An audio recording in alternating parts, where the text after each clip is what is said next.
জেগেছে রে জেগেছে, ছাত্র সমাজ জেগেছে, ছাত্র সমাজ জেগেছে। জেগেছে রে জেগেছে। আমরা চাই সবাই মিলে আমরা সাকিবের ন্যায় বিচার প্রতিষ্ঠার জন্য আন্দোলন চালিয়ে যাব, যতদিন পর্যন্ত না দোষীদেরকে দৃষ্টান্তমূলক শাস্তি দেওয়া হয়, আইনের আওতায় নেওয়া হয়, আমরা ততদিন পর্যন্ত এই আন্দোলন থামাবো না ইনশাল্লাহ। আপনারা জানেন যে বাংলাদেশে জুলাই গণঅভ্যুত্থানের পর শিক্ষাঙ্গনে এই তেজগাঁও কলেজে যে সাকিব হত্যাকাণ্ড হয়েছে, এটা হচ্ছে প্রথম হত্যাকাণ্ড।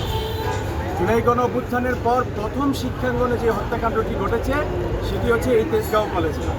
এবং আমরা অত্যন্ত দুঃখের সাথে দেখছি তেজগাঁও কলেজের প্রশাসন, তেজগাঁও কলেজের প্রিন্সিপাল এবং আইনশৃঙ্খলা বাহিনী, পুলিশ, এই যে সন্ত্রাসী যারা তেজগাঁও কলেজের একজন শিক্ষার্থী মাদকের বিরুদ্ধে বলার কারণে তাকে শেষ পর্যন্ত মেরে খুন করে ফেলা হয়েছে, তাকে ধরার জন্য যথাযথ ব্যবস্থা নিচ্ছে না। এটা খুবই ধিক্কারজনক একটি বিষয় যে পুলিশ প্রশাসন স্পষ্ট প্রমাণ থাকার পরেও, সিসিটিভি ফুটেজ থাকার পরেও এই ঘৃণ্য অপরাধীদেরকে, খুনিদেরকে ধরছে না। যেই কলেজ প্রশাসন আছে, প্রিন্সিপাল রয়েছেন, তিনি আমাদের কল ধরেন না। আমি খুবই দুঃখের সাথে দেখেছি, একটু আগে শুনেছি শিক্ষার্থীরা বলছে যখন সাকিবের বাবা এই কলেজের প্রিন্সিপালের সাথে দেখা করতে চেয়েছে গতকাল, সে বলেছে আগামী 2 দিন নাকি তার খেলাধুলা রয়েছে, সে এই খুন হয়ে যাওয়া এই শিক্ষার্থীর বাবার সাথে দেখা করতে রাজি না।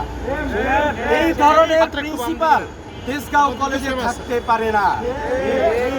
যেই প্রিন্সিপাল শিক্ষার্থীদের পাশে না দাঁড়িয়ে, খুনিদের বিরুদ্ধে না দাঁড়িয়ে, নির্যাতিতদের পাশে না দাঁড়িয়ে ওই সন্ত্রাসীদের পক্ষে দাঁড়াচ্ছে, সেই প্রিন্সিপাল কোনোভাবেই তেজগাঁও কলেজে থাকতে পারে না।